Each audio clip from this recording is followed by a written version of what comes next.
So lagi po tayong manalangin, laging maging maingat sa mga ginagawa natin, sa mga kinikilos natin. Lagi lang tayong lumaban sa hamon ng buhay. Huwag niyong kitilin ng buhay niyo sa dahil lang hindi niyo malampasan yung problema.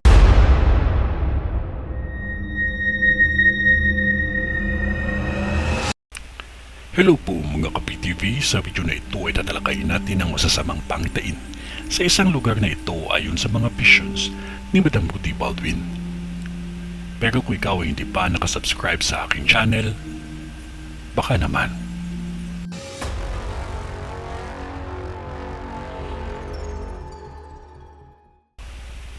Mga residente dito, 2 aksidente sa karagatan at 4 sa lupa ang nakikita ko na magaganap pa lamang.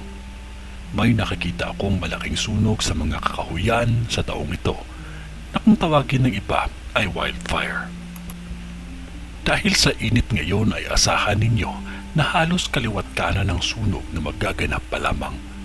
Hindi lang sa probinsya ito mangyayari.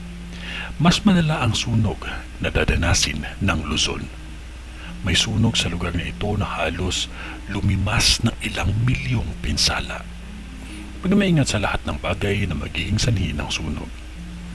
Mag-ingat at maghanda dahil matindi ang pinsala na dulot ng bagyo sa inyo sa taong kasalukuyan.